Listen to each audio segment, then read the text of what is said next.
Hi friends, welcome back to my channel. இன்றைக்கி நம்ம குலையாமல் ராகி சேமியாவை எப்படி செய்ய போகிறதுன்னு தான் பார்க்க போகிறோம். இதுக்கு நான் வந்துட்டு துர்காங்கிற ஒரு பிராண்டில் இருந்து 2 பாக்கெட் 200 கிராம் பாக்கெட்டு ராகி சேமியா வாங்கியிருக்கேன். அது வந்துட்டு உடையில நல்லா இருக்குது. இது வந்து ஒரு 2 லிட்டர் தண்ணி அளவுக்கு வச்சுட்டு ஒரு பாத்திரத்தில் அது கூட இந்த ராகி சேமியாவை சேர்த்துட்டு ஒரு 10 நிமிஷம் அது ஊற வச்சுக்க போகிறேன். ஊற வச்சுட்டு தான் தாளிக்க போகிறோம். தாளிக்கிறதுக்கு வந்து 2 பச்சை மிளகாய், ஒரு பெரிய வெங்காயம், ஒரு தக்காளி, கொஞ்சம் கருவேப்பிலை எடுத்திருக்கேன். அவ்வளோதான். ஒரு 10 நிமிஷம் கழித்து பார்த்தா 8 to 10 நிமிஷம் போதும். ரொம்ப நேரம் விட்டுறாதீங்க. அது வந்துட்டு நல்லா குழஞ்சிரும், களி ஸ்டேஜுக்கு போயிடும். இப்போ ஓரளவுக்கு 90% வந்துட்டு ஊறி இருக்குது. இப்போ இட்லி பாத்திரத்தில் நம்ம இதை மாற்றிக்க போகிறோம். இட்லி பாத்திரத்தில் தண்ணி ஊற்றி சூடு பண்ணி வச்சுட்டு அதுக்கப்புறம் இட்லி பிளேட்டில் வந்துட்டு துணியை போட்டு அதில் இது போல் எடுத்து வச்சுக்கோங்க.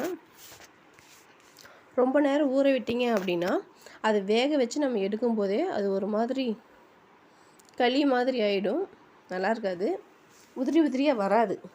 இப்போ வந்துட்டு அந்த பிளேட்டில் தண்ணியை ஃபுல்லாக ரொம்ப ட்ரை பண்ண வேண்டாம், 90% வடிச்சிட்டு அதுக்கப்புறம் இட்லி பிளேட்டில் சேர்த்துக்கோங்க. இப்போ இட்லி பிளேட்டில் தண்ணி சூடானதுக்கப்புறம் அந்த பிளேட் எடுத்து அதில் வச்சுக்கோங்க. அதே போல் இன்னொரு பிளேட்லேயும் வச்சுக்கலாம். பாருங்கள், இது போல் வச்சுக்கோங்க. தண்ணி ரொம்ப நல்லாவும் ட்ரை பண்ணிட வேண்டாம், 90% வந்துட்டு தண்ணியை அந்த வடிச்சுட்டு அதுக்கப்புறம் இட்லி பிளேட்டில் வச்சுக்கோங்க. கரெக்டாக வெந்திருக்கும். 8 to 10 நிமிஷம் அளவுக்கு மட்டும் தண்ணியில் ஊற வைங்க. அதுக்கு மேலே ஊற வச்சிங்கன்னா கண்டிப்பாக அது நல்லா வராது. இப்போ வந்துட்டு 2 பிளேட்லையும் வச்சுட்டு மூடி போட்டு ஒரு 8 நிமிஷம் வரைக்கும் வேக வச்சுக்கோங்க. கரெக்டாக டைம் வச்சு கூட வச்சுக்கோங்க, ரொம்ப நல்லது. பாருங்கள், நான் ஒரு 8 நிமிஷத்துக்கு அப்புறம் எடுத்து பார்த்தேன். இப்போ கரெக்டாக இருக்குது. அது வெந்ததுக்கப்புறம் அதனுடைய கலரே சேஞ்ச் ஆகிருக்கும். இப்போ அதை வந்துட்டு வேற ஒரு பாத்திரத்துக்கு மாற்றிக்கலாம். மாற்றிட்டு லைட்டாக ஃபோர்க்கு வச்சோ இல்லை ஏதாவது ஸ்பூன் வச்சு கூட இது போல் லைட்டாக கிளறி விட்டுக்கோங்க. அப்படியே கட்டியாக இருந்ததுன்னா நம்ம தாளிக்கிறதுக்குள்ளே இது வந்துட்டு கட்டியாகிடும், ஒரு மாதிரி அது குழஞ்ச மாதிரி ஆகிடும்.